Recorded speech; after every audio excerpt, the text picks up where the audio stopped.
우리가 어른으로 어떻게 살아야 하는지, 또 우리의 자녀들을 어떻게 양육해야 하는지 하나님의 말씀을 고민하고 생각하고 또 우리의 삶을 돌아보는 은혜의 시간이 되었으면 좋겠습니다. 우리 시편 127편 1절부터 5절까지 말씀을 우리 함께 읽습니다.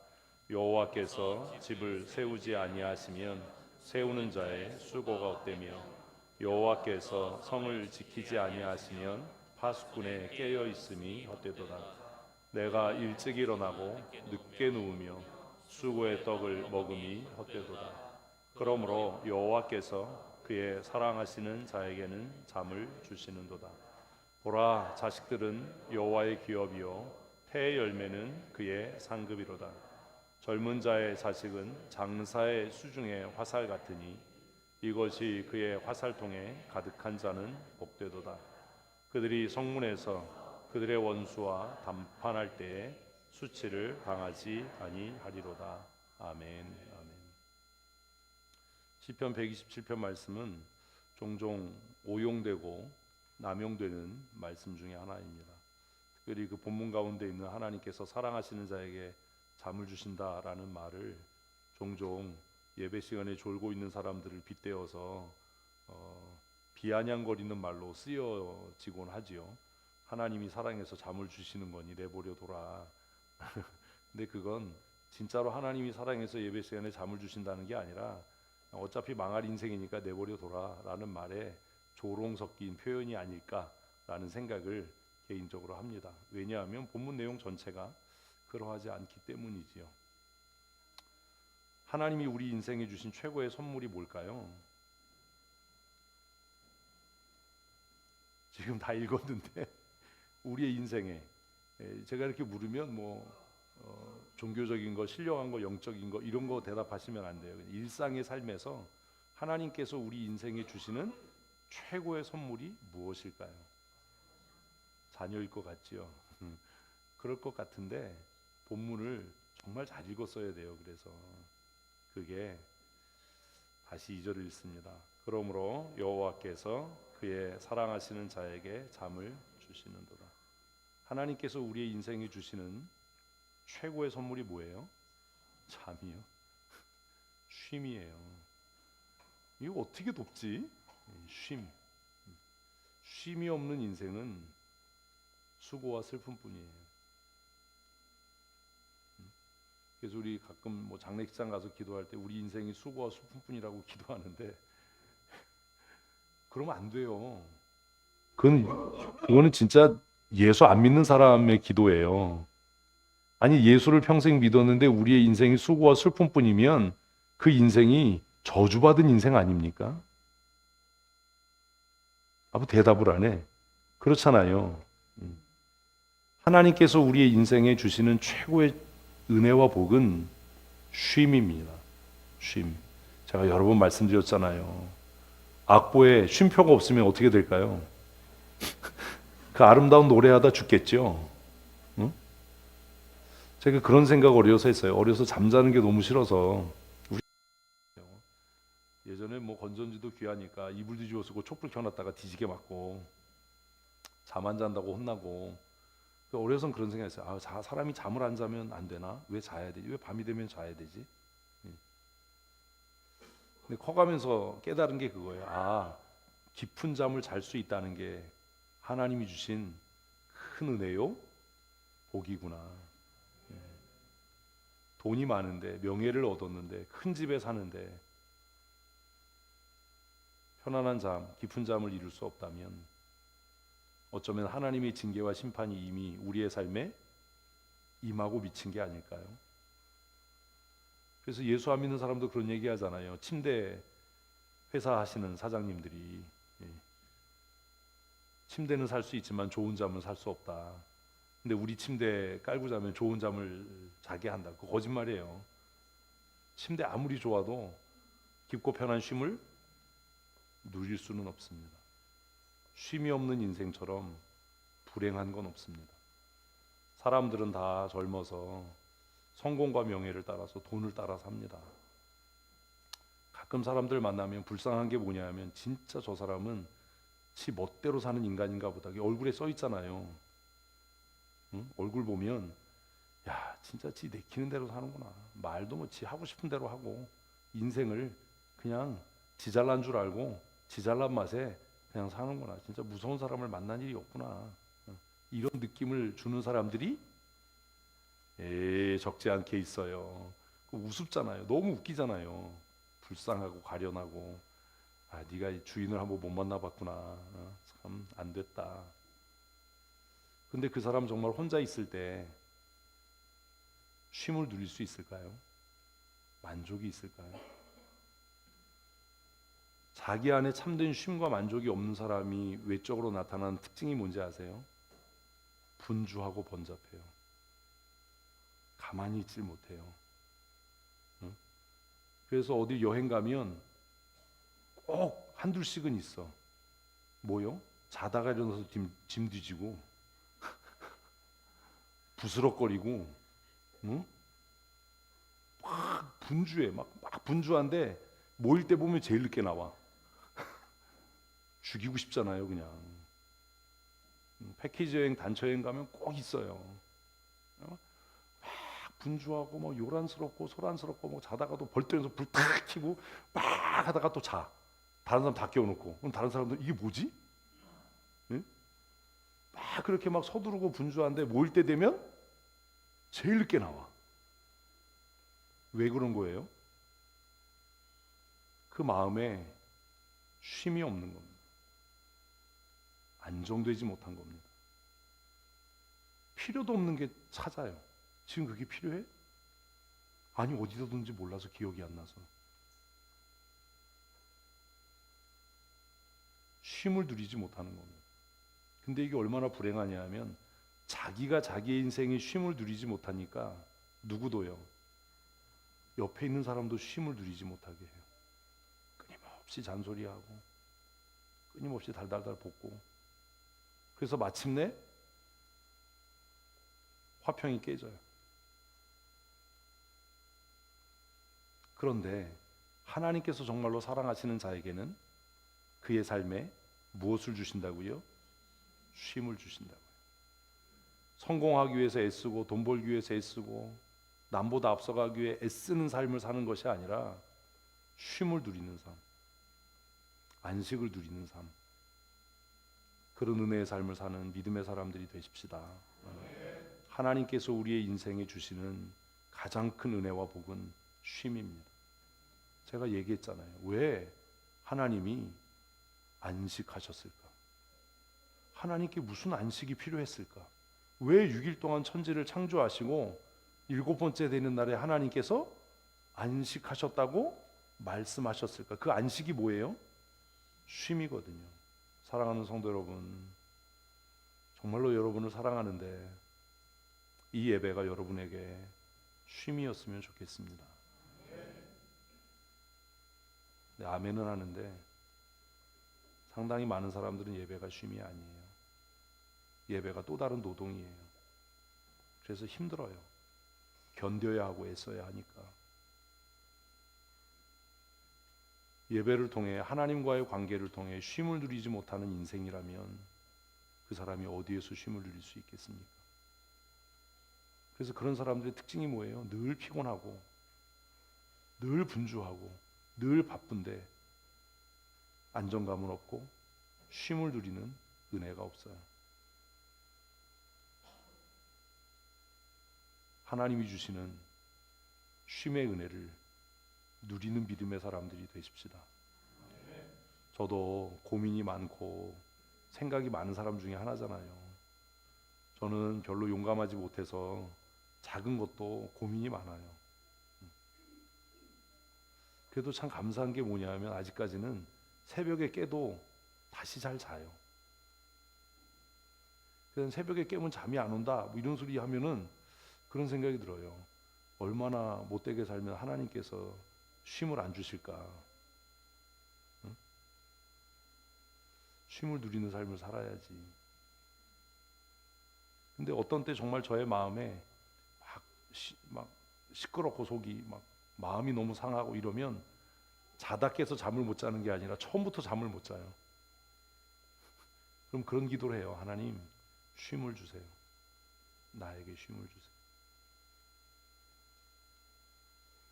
하나님께서 우리 인생에 주시는 가장 큰 은혜는 무엇을 누리는? 쉼을 누리는 삶. 제가 원하고 바라기는 이 주일 예배가 저에게는 아니지만, 저에게는 노동하고 수고함이지만 여러분에게는 하나님이 주시는 쉼이었으면 좋겠습니다. 세상의 염려, 근심을 다 하나님께 맡기고, 무엇을 먹을까, 무엇을 마실까 염려함을 하나님께 맡기고, 하나님이 주시는 쉼을 누릴 수 있는 그런 복된 시간이었으면 좋겠습니다. 예배하기 위해 애쓰고 힘쓰고 있다면 이미 그 다음 아시죠? 망한 겁니다. 안식에 들어오지 못하는 겁니다. 왜 안식일이라고 했을까요? 평생 예수 믿었는데도 이런 생각을 안 한 거예요. 왜 안식일이라고 했을까요? 쉼을 누리라는 거예요. 쉼을 누려라. 지금 우리는 주일, 주님께서 우리에게 복 주시는 날 이렇게 부르지만 사실 이 주일은 뭐 하는 날이에요? 안식하는 날이에요. 그래서 찬송에도 기쁘게 안식할 날. 그런데 우리는 예배하기 위해 힘쓰고 애쓰고 투쟁해야 합니다. 그렇다면 이미 뭔가 틀린 겁니다. 그 인생은 복된 인생이 아닐 겁니다. 그러니 가정의 달 5월을 시작하면서 이건 마음 먹어서 되는 게 아니지만 하나님께서 영과 진리로 예배하고 하나님 앞에 나오는 저와 여러분에게 주일에 참된 안식과 쉼을 주셨으면 참 좋겠습니다. 하나님께서 우리 인생에 주시는 가장 큰 은혜는 쉼이에요. 이것을 하나님께서 그림 언어로 보여주신 것이 노아의 사건입니다. 창세기 5장 말씀 읽어보십시다. 이름을 노아라 하여 이르되 여호와께서 땅을 저주하심으로 수고롭게 일하는 우리를 이 아들이 안위하리라 하였더라. 성경은요 이래서 역설이에요. 노아 시대의 모든 사람들이 하나님을 떠나 살았습니다. 죄가 그 사회 전체를 지배했습니다. 죄가 그 사회 전체를 지배했다는 말이 무슨 의미일까요? 더 많이 소유하고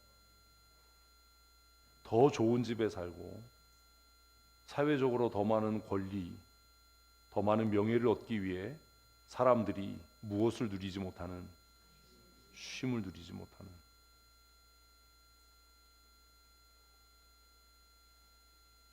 그런 시대가 노아 시대였어요. 근데 지금도 그래요.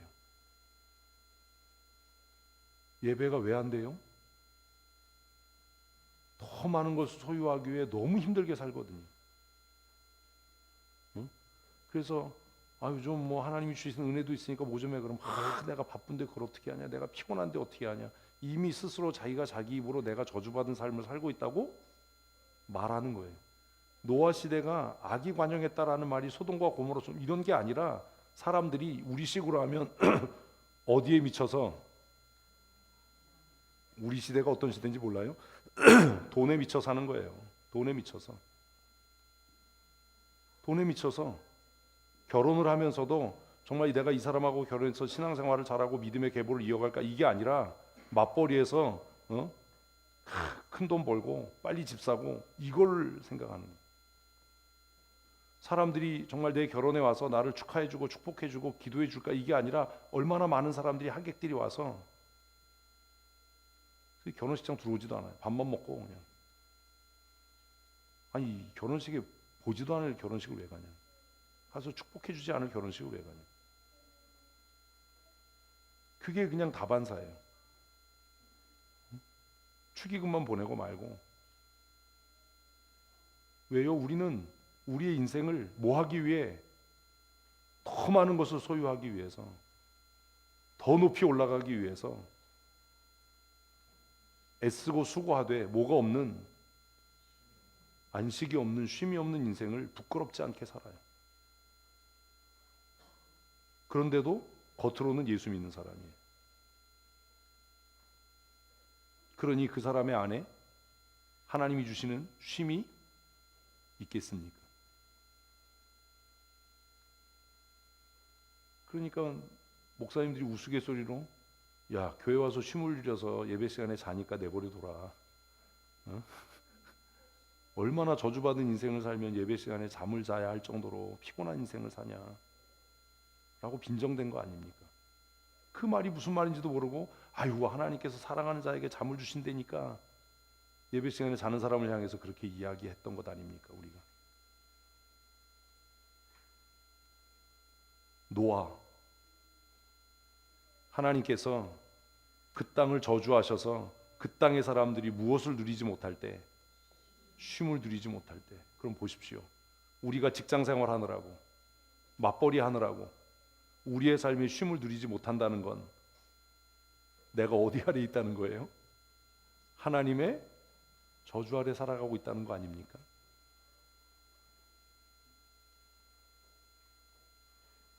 아니면 아니라고 얘기를 하세요.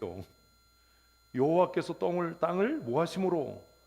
저주함으로 그 사람들이 뭐를 누리지 못해요? 쉼을 누리지 못해요. 안식이 없어요. 늘 쫓겨요. 늘 마음이 불안해요. 그래서 잠을 자야 하는 그 시간에도 마음이 쫓기고 불안해서 벌떡 일어나서 다른 사람이 자고 있거나 말거나 불을 켜고 내 짐을 뒤져야 돼요. 왜? 마음에 뭐가 없으니까. 쉼이, 안식이 없으니까. 마음에 쉼과 안식이 없으니까 운전도 여유가 없어요. 응? 막 회개하게 만들어 옆 사람이. 오늘 죽어도 이상하지 않다. 응? 왜요? 마음속에 뭐가 없는 거예요? 여유가 없는 거예요. 쉼이 없는 거예요. 아니 그렇게 해봐야 뭐 몇 초나 빨리 가겠어요. 응? 몇 분이나 빨리 가겠어요. 그 빨리 가서 또 뭐 할 거예요? 그냥 그게 삶의 태도와 습관이 된 거예요. 우리 안에 쉼을 누림이 없으니까 경쟁해야 되고 의심해야 되고 다퉈야 되고 그것이 뭐의 결과라고요? 하나님의 저주의 결과예요. 그런데 하나님께서 그 저주를 멈추고 끊으시려고 뭘 주셔요? 홍수를 주셔요. 심판하셔요. 결국 쉼이 없는 인생의 끝에 마련된 건 뭐예요? 하나님의 심판이에요. 이해 안 되십니까? 여호와께서 땅을 저주하심으로 수고롭게 하는 일을 이 아들이 뭐 할 거다? 안위할 거야. 위로할 거야. 쉼을 얻게 할 거야. 어떻게? 하나님의 심판을 통해. 이렇게 되면 쉼이 없는 인생을 살아간다는 건 무엇을 향해 간다는 거예요? 심판을 향해 간다는 거예요. 하나님께서 홍수로 세상을 심판하니까 뭐가 없어요? 경작해야 되는 수고가 없어요.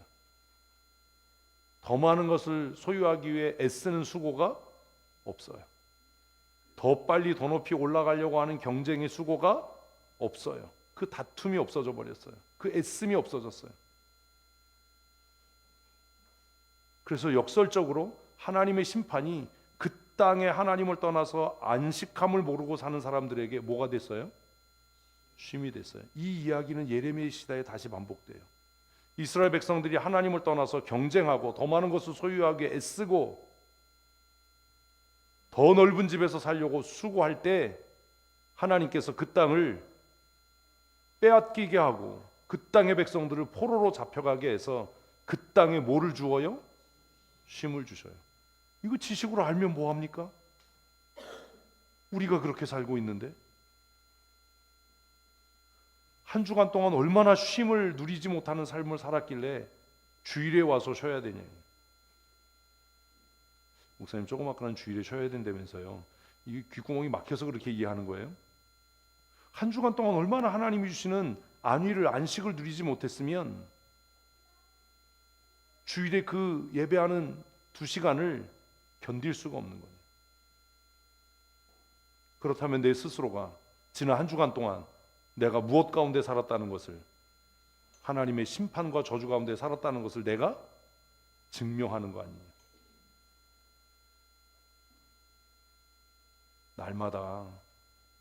하나님이 주시는 쉼을 누리며 사십시오. 이게 은혜잖아요. 때로는 책을 읽고 음악을 듣고, 저 같은 경우에는 바이크를 타고 산책을 하고 하면서 하나님이 주시는 쉼을 누리고, 귀한 사람들을 만나서 함께 대화하고 식사하고 하는 것을 통해서 마음의 쉼과 위로를 누리고, 그리고 그 쉼과 은혜를 누린 그것으로 주일에 와서 하나님, 지난 한 주간도 하나님이 주신 은혜가 너무나 충만하고 풍성했습니다. 기쁨으로 예배하는 삶, 이게 복된 인생이라고 시편은 우리에게 말씀하는 겁니다. 그러나 하나님을 떠난 인생, 하나님과의 관계가 깨어져 버린 인생, 그런 인생은 어떻게 산다고요? 1절과 2절 말씀을 읽습니다. 여호와께서 집을 세우지 아니하시면 세우는 자의 수고가 헛되며, 여호와께서 성을 지키지 아니하시면 파수꾼의 깨어 있음이 헛되도다. 이 말씀을 얼마나 많이 읽고 얼마나 많이 가르칩니까? 그런데 여전히 이렇게 살아요. 하나님께서 집을 짓지 아니하시면 세우는 자의 수고가 헛되다. 집이 무너진다는 이야기입니까? 아니요. 하나님께서 성을 지키지 않으면 그 성이 함락된다는 말입니까? 아니요. 그럼 무슨 얘기예요? 잘 따라오셔야 돼요. 생각을. 그 집에서, 그 성에서 무엇을, 안식을, 쉼을 누리지 못할 겁니다. 40평짜리 아파트를 사고 30평짜리 아파트를 사고 몇 억짜리 아파트를 사고 새로운 가전제품으로 그 집을 가득 채워도 그 집에 뭐가 없어요? 하나님이 주시는 쉼이 없어요. 안식이 없어요. 그래서 멀쩡한 집 놔두고 방황하고 배회하게 될 겁니다. 집에 들어가기가 싫은 거예요. 왜? 뭐가 없으니까. 쉼이 없거든요. 거기에 안식이 없거든요. 뭐하러 집을 샀어요? 결혼을 해요. 연예인들 보십시오. 막 수백억 들여서 결혼합니다. 신라 호텔에서 하고 뭐 별별 이벤트를 다 하고. 그런데 왜 이혼합니까? 그의 삶에 뭐가 없어요? 쉼이 없어요. 몇십억짜리 아파트에 사는데 쉼이 없이 사는 게 낫겠습니까? 9평짜리에 살아도 쉼이 있는 인생을 사는 게 낫겠습니까? 왜 대답을 안 하세요? 전 세 번째예요. 두 개를 얘기한다고 꼭 두 개 중에 고르라는 건 아니에요. 응? 성을 힘있게 지킵니다. 그런데 그 성을 지키느라고 너무 피곤하고 너무 기진한 겁니다. 그래서 뭘 누리지 못해요? 안식을, 평안을 누리지 못해요. 예배당 짓기 위해 애썼어요. 그런데 이 예배당 짓고 나서 이 예배에서 은혜가 없어요. 예배를 통해 하나님의 임재를 경험하지 못해요. 뭐하러 지은 겁니까? 예배당 짓고 나서 내 신앙이 흔들리고 내 믿음이 흔들려요. 뭐하러 예배당을 지은 겁니까? 왜 그런 겁니까?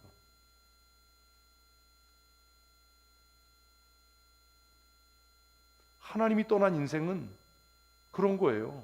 통장에 몇 천만 원이 있고 여기도 사는 땅이 있고 저기도 사는 집이 있는데 막상 내가 살고 있는 집에 들어가도 뭐가 없어요? 쉼이 없어. 안식이 없어. 그래서 그냥 이 방에서 저 방으로, 저 방에서 이 방으로 무슨 햄스터 돌아다니는 것처럼 그냥 막 가만히 앉아있지를 못하는 거예요.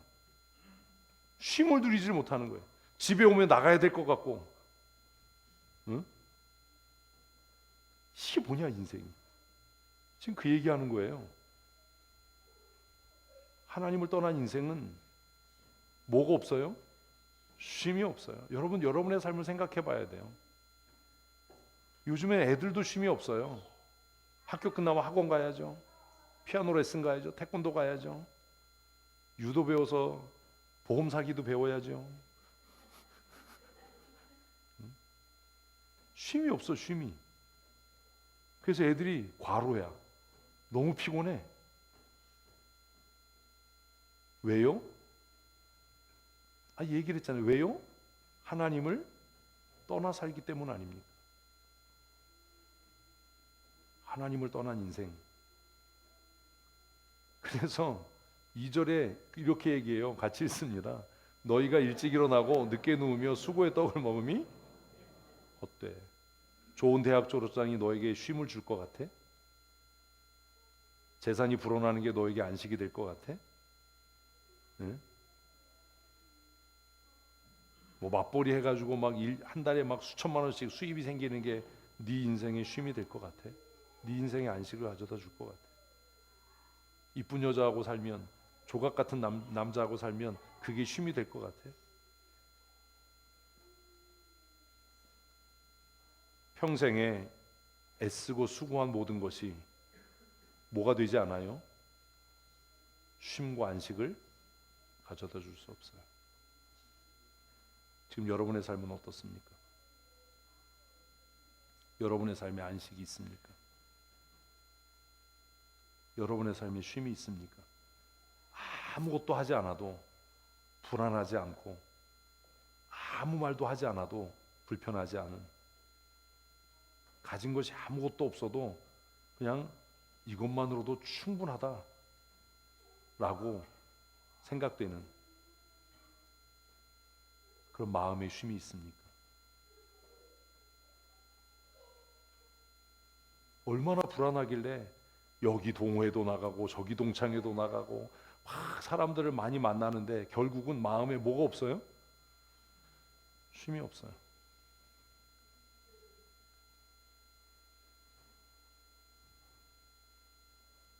아는 사람 아무도 없고, 끌어주는 사람 없고, 도움이 되는 사람 없어도 두려움이 없고 염려가 없는 삶이 더 낫지 않겠습니까?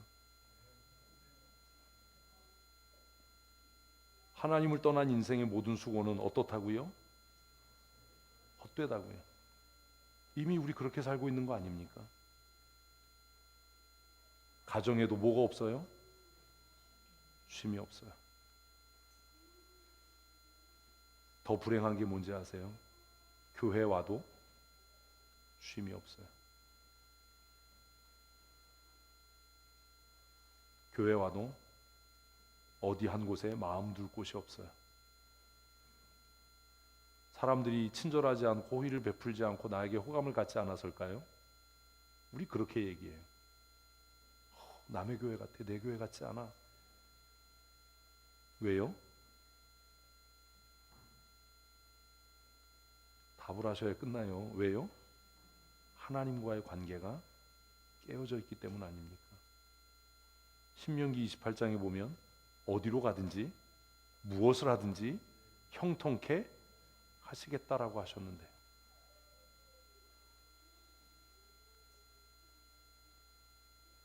저는 살아가면서 제일 힘든 것 중에 하나가 사람 만나는 거예요. 아는 사람하고도 밥 먹는 게 저는 힘들어요. 혼자 밥 먹는 게 제일 좋아. 모르는 사람 있는데 가는 거는 죽기보다 싫어. 그래요, 저는. 제가 얘기했잖아요. 남한테 피해 주는 건 차라리 내가 피를 철철 흘리고 아픈 게 낫다. 나 때문에 누가 힘들어하고 피해 뭐 이런 건 나는 못 견딘다. 그런데 그렇게 하기 싫은 일이어도 때로는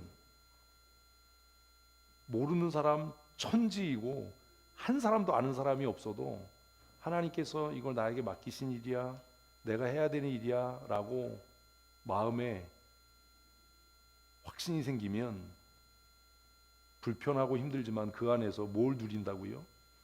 쉼을 누리는 내 자신을 봐요. 되게 역설적이잖아요. 그러니 막 설치고 뭐 나서고 이러지 않아도 너무 편한 거예요. 하나님을 떠난 인생, 그 인생의 끝은 뭐예요? 그 모든 수고가 헛될 거예요. 정말 평생 수고해서 집을 사도 그 안에 뭐가 없고 쉼이 없고 안식이 없고, 사업을 크게 성공시키고 사업을 크게 경영해도 그 안에 뭐가 없어요? 쉼과 안식이 없어요. 뭔가 늘 갈급하고 허전하고 심지어 두렵고. 이유는 딱 하나입니다. 뭐 때문이라고요? 하나님과의 관계가 깨어져 있기 때문입니다. 하나님께서는 그 사랑하는 자에게 무엇을 주신다고요? 쉼을 주셔요. 그 손의 수고를 통해 쉼을 얻게 하십니다. 여러분의 가정에 하나님이 주시는 위로와 평안이 있었으면 좋겠습니다. 좋은 가구로 채워져 있지 않아도 기름진 음식이 없어도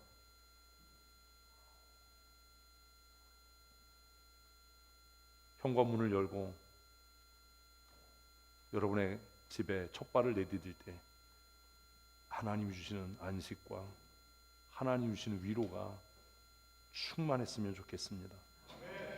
하루 일과를 마치고 정말 전투같이 치열했던 하루 일과를 마치고 지친 몸으로 씻고 싶지도 않고 씻을 힘도 없이 침대에 누웠을 때 하나님께서 여러분이 누운 그곳에 깊은 쉼과 평안과 안식을 주셨으면 좋겠습니다. 저 어제 안식 붙잡거든요. 너무 힘들어서. 너무 감사한 건 잘 잔다는 거예요. 잘 잔다는 게 어떤 거냐면 깨도 바로 자요. 자다 깨다 해도 바로 자요. 얼마나 감사해요. 우리의 수고가 헛되지 않았으면 좋겠습니다.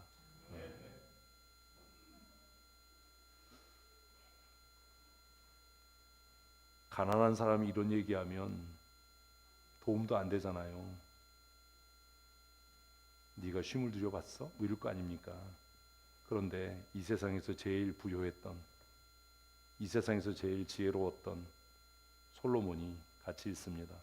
전도자가 이르되 헛되고 헛되며 헛되고 헛되니 모든 것이 헛되도다. 해 아래서 수고하는 모든 수고가 사람에게 무의시 유익한가. 제일 부자였고 제일 똑똑했고 제일 많은 영화를 누렸던 솔로몬이 뭐라고요? 하나님을 떠난 인생의 수고가 무엇이 유익하겠나. 전도서 읽으면서도 깨닫는 바가 없는 것은 어쩌면 하나님께서 우리에게 깨닫는 마음을 주시지 않았기 때문이겠죠. 예배가 안 되고 하나님과의 관계가 깨어진 인생, 그 인생이 아무리 탁월하고 뛰어나고 돈이 많고 명예를 갖고 있다 하더라도 그 수고가 다 헛될 뿐이라고 우리 앞을 살았던 솔로몬이 권면하는데도 우리는 여전히 더 많이 얻기 위해, 사업을 더 확장하기 위해, 더 넓은 집을 소유하기 위해 헛된 수고를 하고 있는 것 아닙니까? 이제는 그 헛된 수고 하시지 마시고 하나님이 주시는 안식을 누리는 삶 사십시오. 그러면 어떻게 하나님이 주시는 안식을 누릴 수 있겠습니까? 하나님께서 세우시는 집은 도대체 어떤 사람의 집이겠습니까? 우리의 수고가 헛되지 않은 인생을 살아가려면 어떻게 해야 되겠습니까?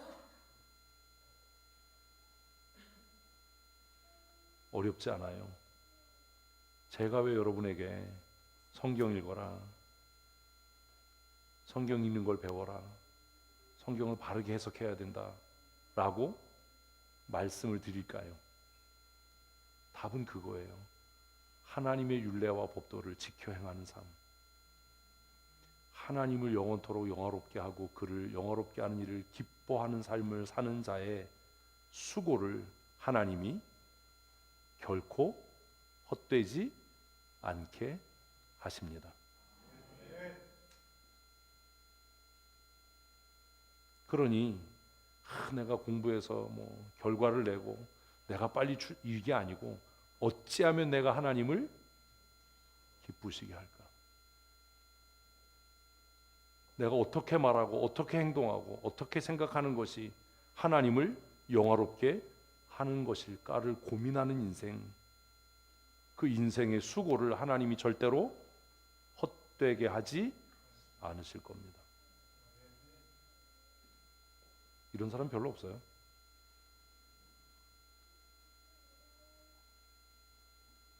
이걸 아는 게 중요한 게 아니라 이걸 실천하고 사는 게 문제입니다.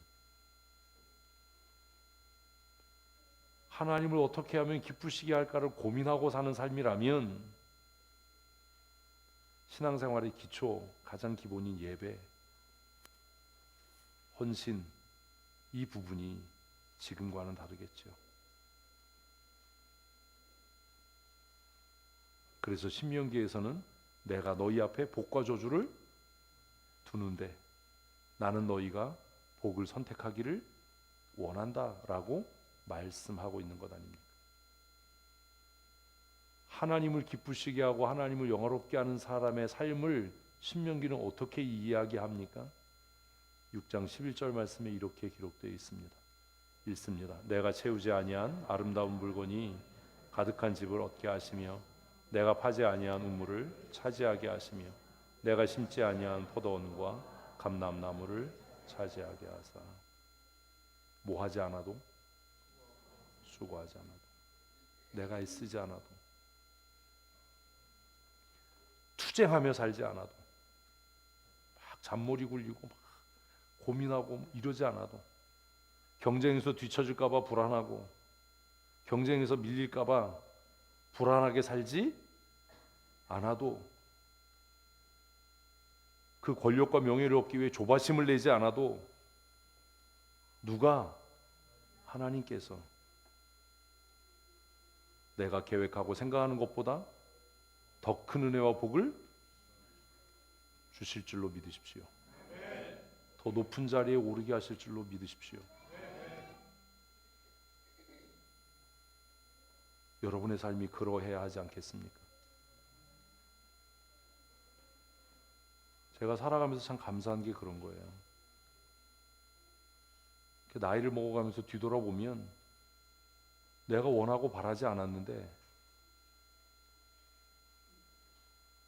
그곳까지 가게 하신 거예요.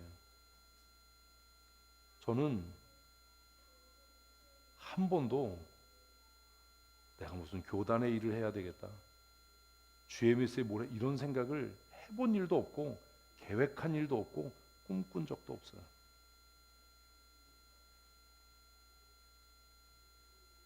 우리 이진동 선교사님 파송하고 나니까 선배 목사님들이 너 GMS 이사야, 이사협의 내야 돼. 아, 그래요? 그럼 내죠 뭐. 그리고 나서 1년이 채 안 됐는데 그럼 이 목사 그러면 같이 일 좀 하지. 그래서 훈련위원회 그때부터 한 거예요. 그냥 왔다 갔다 하면서 오라고 그러니까 오고 가라고 그러면 가고 회의록 쓰라고 그러면 쓰고.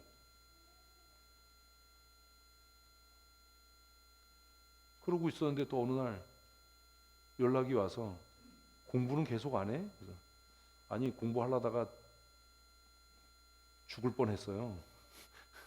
주일에 시험 보러 갔다고 고발해가지고 아유 이제 공부하는 거 이제 겁나요. 이제 안 하려고 그러니까 아이 그런 거 말고 누가 그런 거 하래. 그래서 아니 나 정말 국문학을 배워보고 싶어서 성경을 좀 제대로 좀 읽어봤으면 좋겠다. 국어를 전공하면 지금보다 훨씬 나아지지 않겠나 이래서 했다가 아주 호되게 당했어요. 그러니까 아이 그거 말고. 그래서 하게 된 게 목회학 박사 과정이에요. 할 마음도 없었어요. 뭐 박사학위나 이런 데 관심도 없었어요. 그래서 제가 조건을 내걸었어요. 나 막 그러고 싶지 않으니까, 나 수업 갈 시간도 없고 이러니까. 그러니까 아유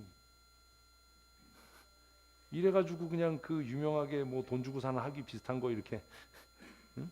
그리고 나서 또 얼떨결에 하고 났더니 또 아유 한 학기는 미국 가야 돼 그래가지고 또 얼떨결에 미국 갔잖아요. 가서 정말 마음속에 그렇게 듣고 싶었던 그 미국의 신학교의 유수한 학장님들의 강의를 들으면서 아 내가 지금까지 잘못한 게 아니었구나. 아, 그놈의 박사학위 가운을 한 번 입고 지금 옷장이 틀어박혀 있어. 내가 어제 자연스럽게 초대할 때 그걸 입고 갈 걸. 이놈은 언제 입어보나. 그날 한 번 입고 사진 찍고 끝이야. 여러분 보지도 못했잖아요. 제가 그런 거 원했으면요, 다른 목사님들처럼 뭐 박사학위 취득 감사 기념 예배 뭐 이런 거 했을 거예요. 난 그런 게 너무 창피하고, 그 생각해 보면 하나님께서 내가 원하지 않았는데 등 떠밀어서 이렇게 하게 하시는 거예요. 그러더니 어느 날 또 GMS 임원 좀 출마해봐. 그래서 되겠어요? 나 뭐 선거운동 이런 거 못해요. 나 아는 사람도 없어요. 그랬더니 주위에서 다 해준대. 그래가지고 GMS 임원한 거잖아요. 임원 끝나더니 이제 그만합니다. 그랬더니 아니 무슨 소리야, 부의사장이서. 부의사장을 내가 어떻게 해요, 나 같은 사람이. 그랬더니 걱정하지 말라고. 다른 사람은 부의사장 하려고 선거 전략을 만들고 선거 캠프를 만들고 막 이러는데 나 그런 거 못해요. 그러니까 걱정하지 마, 우리가 다 해줄게. 그래서 부의사장 된 거예요. 제가 그걸 하고 싶었냐고요. 그 자리에 올라가겠다고 생각을 했냐고요. 그리고 났더니 이제는 또 그래서 지금 계속 불려다니는 거예요. 가면서도 갈 때마다 운전하면서 갈 때마다 내가 여기 왜 가지? 안 간다 그러면 난리가 나거든요. 전화가 오고 막. 내가 수고하지 않고, 내가 애쓰지 않고, 내가 신지 않아도 누가? 하나님께서 그 율례와 법도를 기쁘게 지켜 행하는 자들에게 이런 은혜와 복을 주십니다. 여러분의 삶에 이런 하나님의 은혜가 있었으면 참 좋겠습니다. 그래서 저는 제 삶을 돌아보면 너무 감사한 거예요. 저는 우리 교회 오고 싶은 마음도 없었어요. 지금 이렇게 돌아보면 지금까지 살아왔던 것들이 내가 원하는 것보다도 더 크게 응답하시는 하나님의 은혜였어요. 그래서 그런 생각을 해요. 하나님께서 어디까지 나를 이끌고 가실까? 어디까지 가실까? 동기들 모인다고 해도 안 가잖아요. 안 가니까 전화 와서 이 목사 왜 안 왔어? 중요한 모임인데 왜 안 왔어? 저 별로 그런 데 관심 없어요. 무슨 소리야? 뭐도 하고 뭐도 해야지. 저 그런 거 추천하지 마세요. 내가 얻고 내가 이루기 위해 애쓰는 삶에는, 경쟁하는 삶에는 뭐가 없어요? 쉼이 없어요. 안식이 없어요. 매일 다투고 네가 뭔데 그래 이런 소리 하고. 그러나 내가 하나님을 영화롭게 하고 하나님의 법을 즐거이 행할 때 하나님께서 신명기 6장에 약속하신 이 은혜와 복을 반드시 누리게 하실 겁니다. 저는 집에 들어갈 때마다 너무 감사해요. 이제 날이 따뜻해져서 폴딩도 열어놓고 있거든요. 너무 감사하죠. 제가 한 번도 살아가면서 내 집을 사야 되겠다라고 계획한 적도 없고, 어떤 집에 살아야지라고 꿈꿔본 일도 없어요. 그냥 목사니까 교회가 정해주는 대로 사택에 사는 것이 옳은 일이지. 하나님께서 그런데 여기까지 나를 오게 하셨구나. 너무 감사하잖아요. 하나님을 떠난 인생에는 쉼이 없습니다. 그러나 하나님의 율례와 법도를 지키는 자들에게는 하나님께서 이런 은혜와 복을 주실 겁니다. 아멘. 그래서 신명기 6장은 그렇게 권면하는 겁니다. 같이 읽습니다. 이스라엘아 들으라. 우리 하나님 여호와는 오직 유일한 여호와시니 너는 마음을 다하고 뜻을 다하고 힘을 다하여 내 하나님 여호와를 사랑하라. 오늘 내가 내게 명령하는 이 말씀을 너는 마음에 새기고. 아멘. 이게 전부예요. 여러분 이렇게 사십니까? 왜 이렇게 살아야 한다고요? 그래야 하나님이 주시는 쉼과 안식을 누리는 삶을 살 수 있으니까요. 우리의 수고가 뭐하지 않도록, 헛되지 않도록 하실 거니까요. 그런데 여러분, 제가 한 가지 정말 충격적이고 슬픈 이야기를 하나 해드릴 거예요. 지금부터 마음을 굳게 다잡고 들으셔야 돼요. 충격적이고 슬픈 이야기. 그게 뭔지 아세요? 우리 인생이 살아가면서 하는 가장 헛된 일이 뭔지 아십니까? 몰라요? 자식을 낳아 기르는데 그 자식을 통해 쉼을 얻지 못하는 겁니다. 이게 가장 큰 저주입니다. 이해 안 돼요?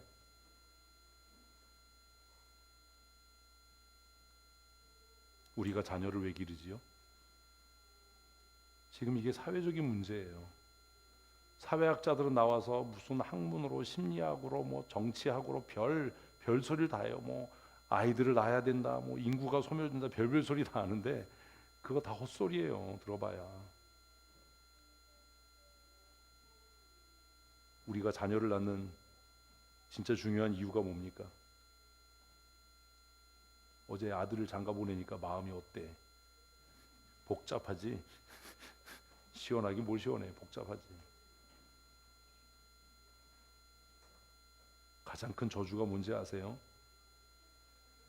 자녀를 통해 쉼과 안식을 누리지 못하는 거예요. 그 자식이 쉼과 안식이 아니라 뭐가 되는 거예요? 근심과 짐이 되는 거예요. 다 커서 결혼했는데 짐이야. 다 커서 결혼했는데 근심이야. 부모를 떠나? 안 돼요. 결혼은 부모를 떠나는 거예요. 정서적으로, 경제적으로 부모를 떠날 준비가 안 되는데 무슨 결혼을 해요? 왜 집을 사줘? 응? 성경에 내 부모를 떠나.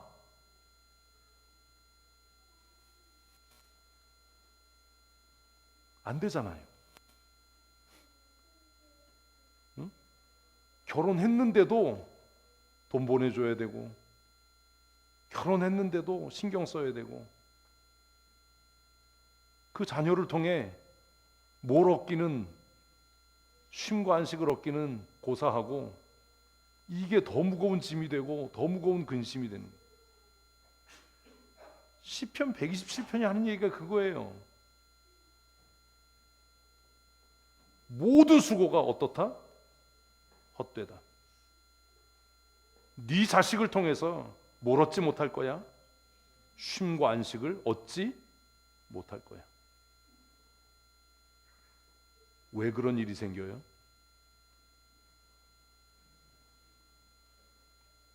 이거 안 지켜서 그래요. 읽습니다. 내 자녀에게 부지런히 가르치며 집에 앉았을 때이든지 길에 갈 때이든지 누웠을 때이든지 일어날 때이든지 이 말씀을 강론할 것이며. 이거 안 지켰거든요. 지가 알아서 하는 거야. 알아서 하기는 어떻게 알아서 해요? 알아서 못해요. 왜? 사람은 태어나면서부터 죄인이기 때문에 절대로 알아서 못해요.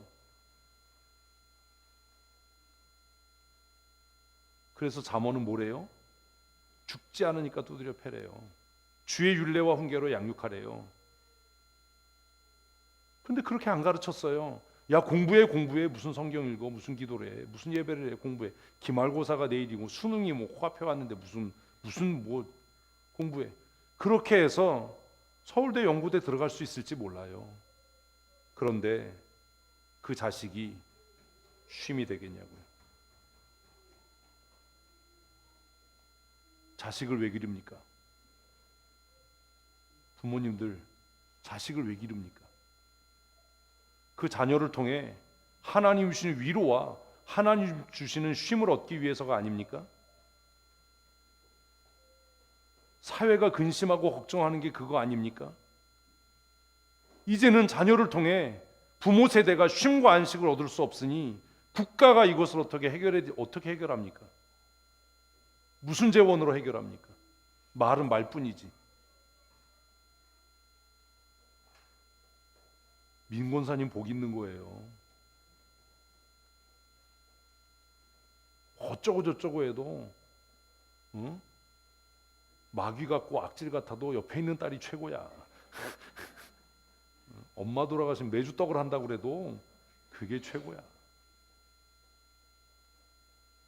자녀를 통해서 쉼을 얻을 수 없고 자녀를 통해서 안식을 누릴 수 없는 삶을 산다면 이게 복된 삶입니까?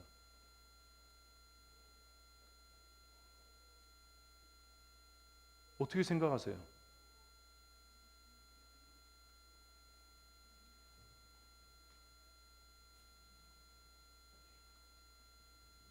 이렇게 안 살았거든요. 좋은 대학 들어가야 돼. 공부 열심히 해야 돼. 돈 많이 벌어야 돼. 이거 가르쳤거든요. 그런데 그렇게 해보니까 자녀를 통해 쉼을 얻나요? 안식을 얻으셨습니까? 그것이 오히려 더 인생의 무거운 짐이 되고, 하나님이 주신 기업이라고 하는데 무슨 기업이에요? 짐이지. 다 거짓말이야. 자녀가 하나님이 주신 면류가, 웃기는 소리 하지 마라. 입에 발린 소리 하지 마라.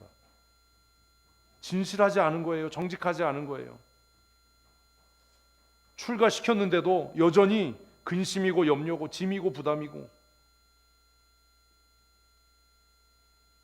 왜요? 이렇게 안 가르쳤거든요.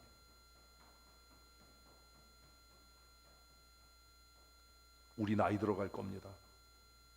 늙어질 겁니다. 기력이 쇠할 겁니다.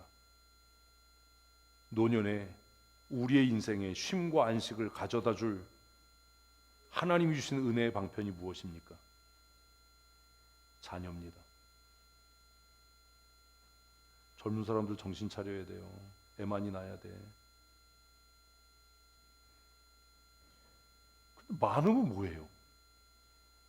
그 새끼들이 하나도 뭐가 안 되는데, 안식이 안 되고 쉼이 안 되는데, 끊임없이 경제적으로 도와줘야 되고, 염려해줘야 되고, 근심해줘야 되고, 기쁨이 되고 위로가 되지 못하는데,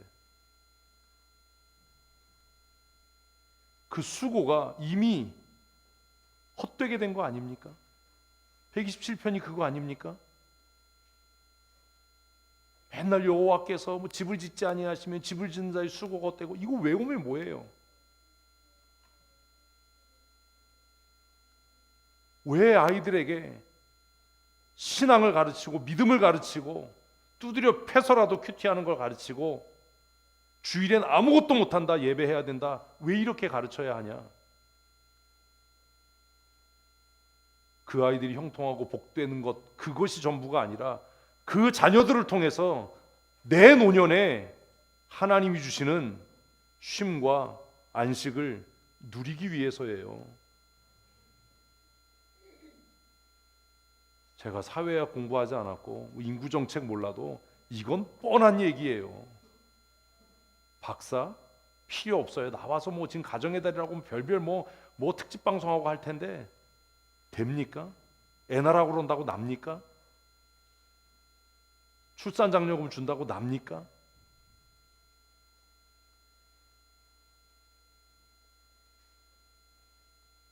우리가 왜 주일학교 교육에 힘을 써야 하는가?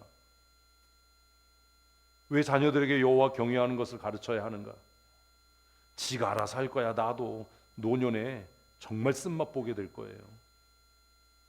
자식을 통해 하나님 주신 안식 구경도 못할 거예요. 자식을 보면서 근심하게 될 거예요. 저 새끼가 밥벌이나 할 수 있을까?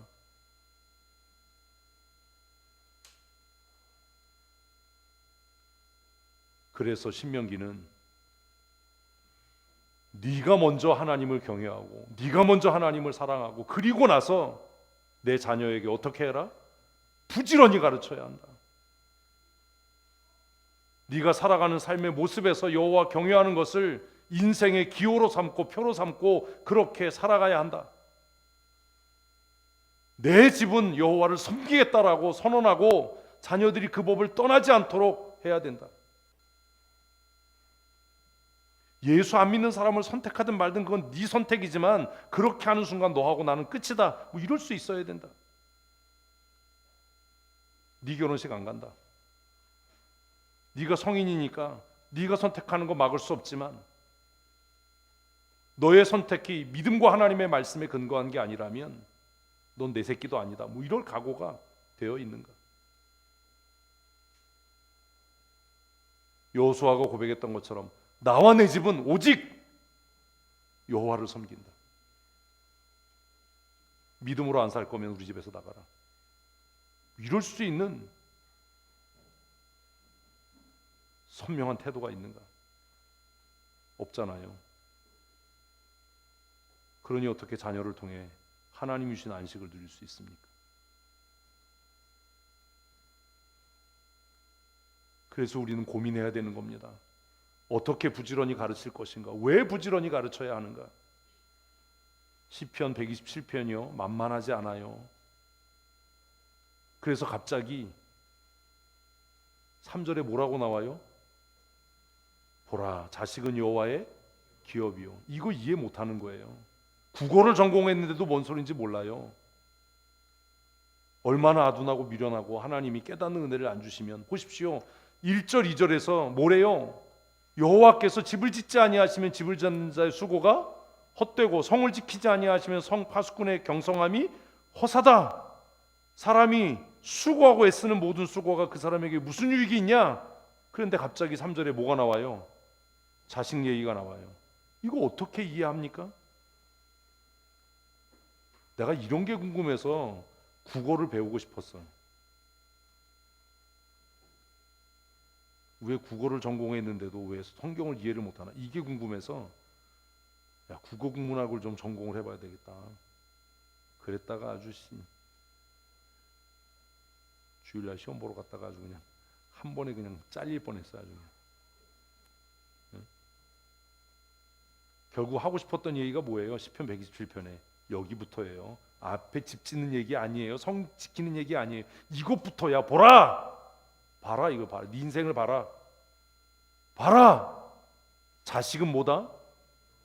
여호와의 기업이에요. 뭐예요? 나에게 안식과 쉼을 줄 수 있는 하나님의 기업이야. 성범이 너는 엄마의 기업이야, 이 새끼야. 이게 웃을 일이 아니에요. 자식 뭐하러 길러요? 내 인생의 기업이 되지 않을 놈을 왜 기르냐고. 내가 내 인생의 염려가 되고 수치가 되고 근심이 될 새끼를 내가 왜 기르냐고. 어떻게 길렀길래 결혼하고 출가했는데도 여전히 경제적으로 도움을 줘야 되고 여전히 근심해야 되고 도대체 내 인생이 뭐냐고. 그래서 어느 날 생각하는 거예요. 나 뭐하고 살았지? 나 앞으로 어떻게 살지? 예수 안 믿는 사람 같으면 가서 술이라도 먹고 탄식이라도 하는데 지금 나를 봐도 깝깝하고 점점 힘은 빠져가고 경제적인 능력은 상실되어 가는데 나는 어디서 쉼을 얻지? 내 노년은 누구에게 기대지? 누구에게 위로를 받지? 답이 없는 거예요. 그래서 이제 사회학자들이 얘기해 사회적인 안전망을 구축해야 되고 독거노인들 문제를 해결해야 되고 고독사를 막아야 되고. 되냐고. 그게 아무리 학문적으로 얘기해봐라. 뭐 사회학 아무리 뭐 사회복지학을 뭐 박사를 10개를 갖고 있어봐라. 그게 되나? 하나님이 만드신 제도, 하나님이 만드신 방법은 누구를 통해? 자식을 통해 노년의 인생에 무엇을 얻는 것? 쉼과 안식을 얻는 거예요. 그걸 가르쳤어야 되는 거예요. 그 얘기 하는 거예요. 127편이 맨날 뭐 여호와께서 성을 지키지 아니하시면 보라, 자식은 여호와의 기업이다. 얘기해야죠. 나 늙으면 너 등쳐먹고 살 거야. 왜? 네가 나 등쳐먹고 살았잖아, 어려서. 이게 하나님의 법이야. 내가 너를 양육할 때 노엽게 하지 않았던 것처럼, 내가 너를 양육할 때 여호와의 율례와 법도로 너를 양육했던 것처럼 너도 노년에 나를 노엽게 하지 말아야 되고, 너도 내 노년에 하나님이 너에게 주신 물질로 나를 봉양해야 한다. 이거 가르쳐야 되는 거예요. 엄마 아빠는 너하고 안 살아. 왜 그런 얘기를 하냐고. 왜? 아들, 나는 죽을 때 네 등에 업혀서 죽을 거야. 왜? 그게 하나님의 법이야. 그게 하나님이 가정을 세우신 제도야. 딸, 내가 너를 양육하면서 너의 위로자가 되고 친구가 되었던 것처럼 내 노년에 네가 나의 위로자가 되고 나의 친구가 되어야 돼. 늙은 엄마가 누구랑 얘기하겠니? 누구에게 위로받겠니? 그래서 얘기하는 거예요. 딸을 하나 낳아야 돼. 아들 다 필요 없어. 딸이 있어야 돼. 그런데 그 딸이 노년에 친구가 되지 않는 겁니다. 그 딸이 노년에 엄마를 개무시하는 겁니다. 그 딸이 노년에 엄마의 안식과 위로가 되지 않는 겁니다. 왜요? 그렇게 안 가르쳐서요. 지잘난 줄 아는 거죠. 지잘난 줄. 세상 물정도 모르면서. 요새 그렇게 사는 사람이 어디 있어?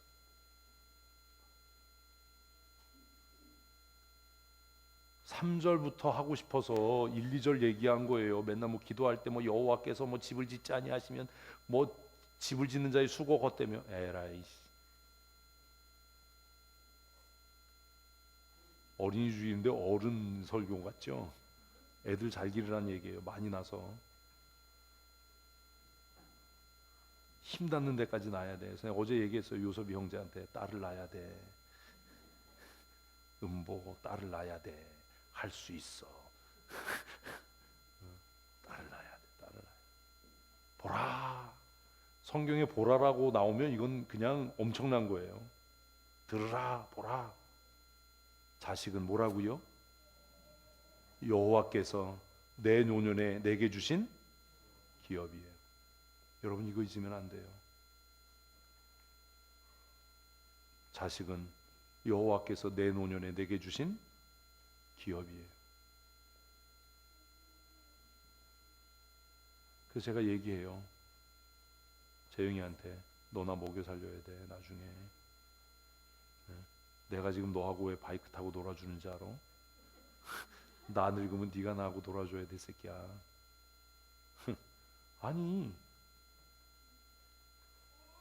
제가 왜 이렇게 열심히 갖다 봉양을 하는지 알아요? 지금 뭐 사달라지 않아도 바이크 사주고 내가 다 치부책에 쓰고 있어, 새끼야. 제 장부가 있어요. 이정희한테 돈 간 거. 복리다 이거. 그게 하나님의 법이다. 자식은 여호와의 기업이고 태의 열매는 나의 상급이에요. 내 자녀가 내 노년에 뭐가 되도록? 내 기쁨이 되고 면류관이 되고 상급이 되도록, 내 염려와 근심과 슬픔이 되지 않도록, 내 부끄러움이 되지 않도록 어려서부터 하나님의 말씀으로 양육해야 하는 겁니다. 그리고 4절 보면 더 놀라워요. 젊은 자의 자식은 장사의 수중에 화살과 같으니.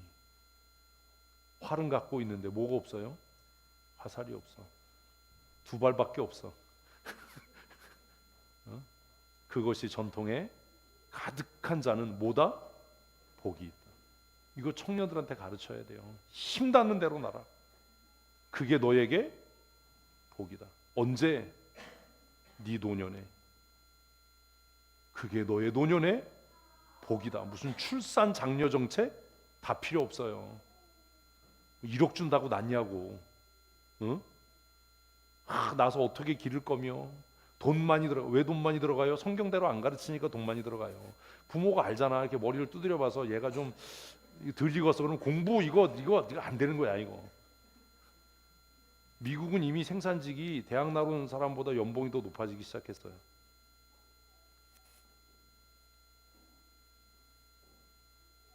미국에 신종 언어가 생겼어요.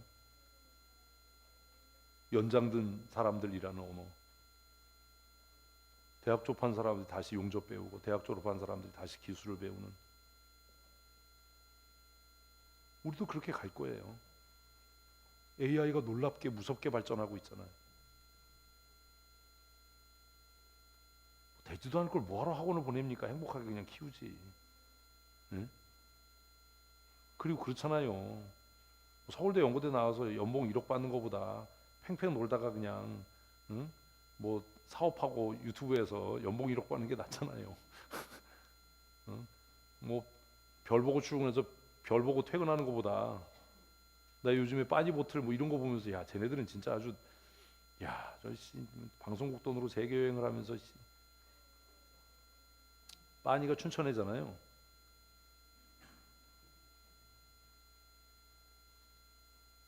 출산 장려 정책 돈 퍼붓는다고 이게 해결이 되냐고요. 응? 애 왜 낳아요? 날 위해 낳는 거야. 그것이 화살통에 가득한 자는 뭐예요? 복이 있어요. 복이 있어요. 제가 요즘에 그런 생각해요. 야, 나중에 부모 돌아가시면 제 혼자 앉아서 상주 노릇을 어떻게 하나. 벌써 일어나고 있잖아요. 요즘에 장례식장 가면 대형 버스 와도요 5명 이상 탄 차가 없어요. 장의차 와도. 야, 저거 어떻게 하나. 앞으로 운구 어떻게 하나. 운구 뭐 저희 그냥 술에 실어서 하겠지.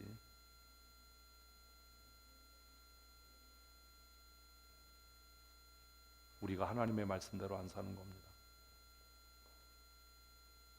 성경은 자식은 뭐래요? 하나님께서 우리에게 주시는 기업이에요.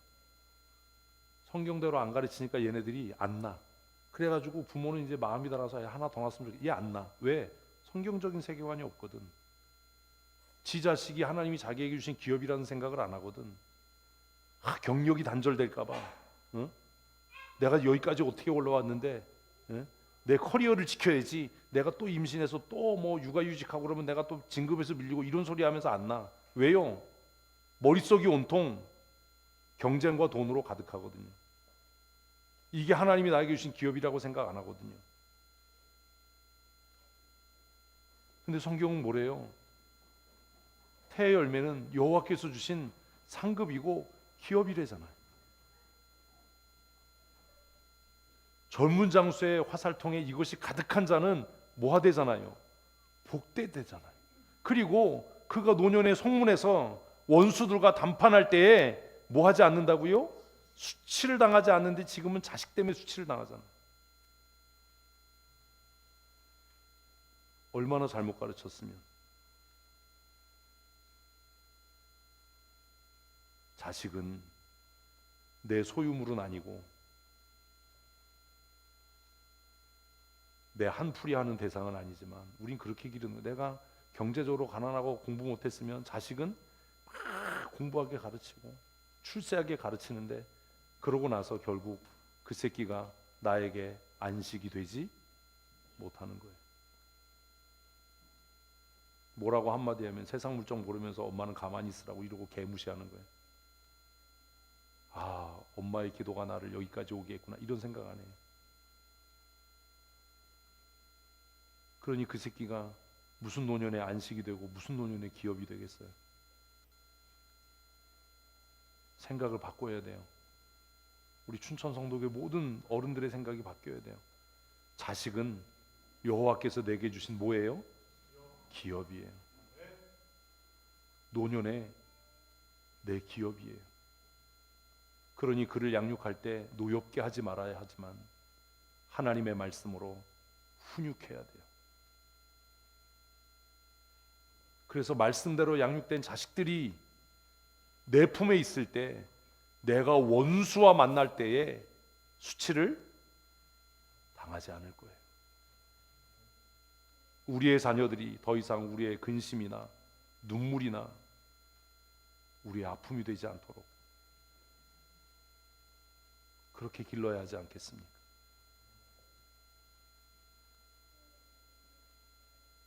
이제 앞으로 우리 교회에서 결혼하는 청년들이 기본은 셋, 은혜로 5, 내 가정이면 주일학교 그냥 20명이에요. 응? 얼마나 간단해. 그냥 내 가정이면 주일학교 20명이. 아니 뭐 이래야죠. 뭐 아멘도 안 하네.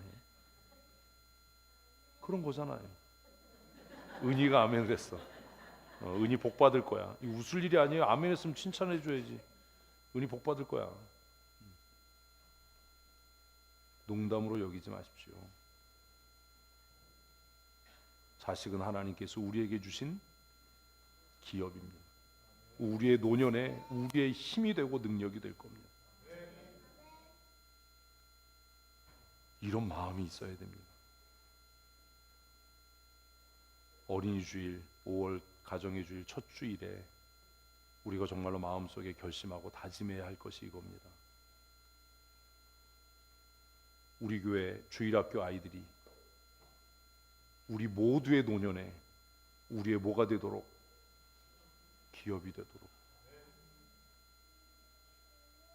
지금 실버진 어르신들 수요일마다 소그룹 모임하고 식사하시고 반찬 싸드리고 지금 이미 50대와 60대 성도들이 그분들의 뭐예요?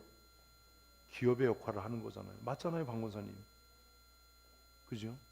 그 권사님들은 복 받은 거야. 지랄 같은 목사 만나가지고 밑에 사람만 죽어나는 거지. 근데 제가 걱정을 하는 거예요. 제가 지난주에 그랬어요. 권사님 많이 싸가세요. 진정장 권사님에게. 내 후임으로 어떤 새끼가 올지 어떻게 알아요? 이게 계속 되겠어요? 이거 처음 시작할 때 얼마나 하시니? 제가 그런 기도를 해요.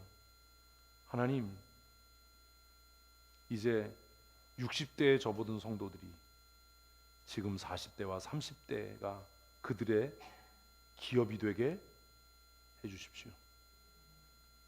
우리의 노년을 우리가 그 젊은 다음 세대의 성도들에게 의지하고 살아갈 수 있도록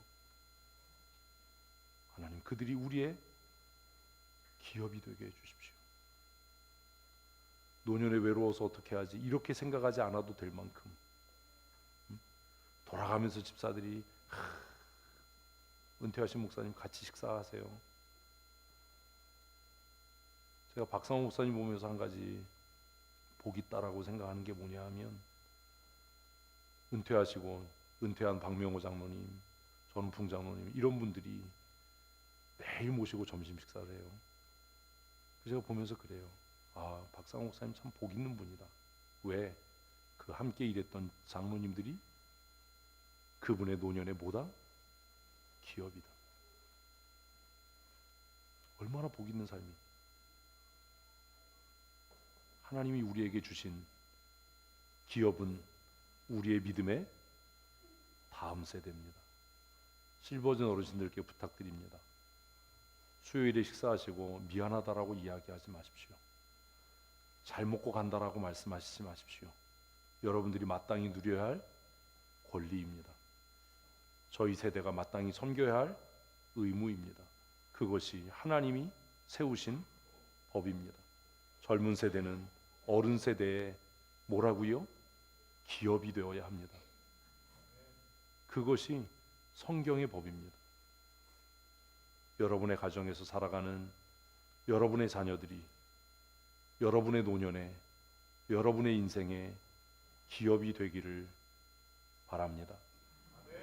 또 우리 교회에서 자라가는 20대와 30대, 40대의 젊은 성도들이 저와 함께 늙어가는 우리 세대의 기업이 되었으면 좋겠습니다. 요섭 형제, 내 기업이야. 내가 어제 얘기했지, 많이 챙겨오라고. 아니, 정말로 그런 거예요. 그렇잖아요. 노년에 어떻게 살겠어요? 그 외로운 인생을 어떻게 살겠어요? 성경의 말씀대로 우리의 자녀들이 하나님이 우리에게 주신 뭐가 되도록? 기업이 되도록, 하나님의 율례와 법도로, 하나님의 말씀으로 그들을 부지런히 가르쳐서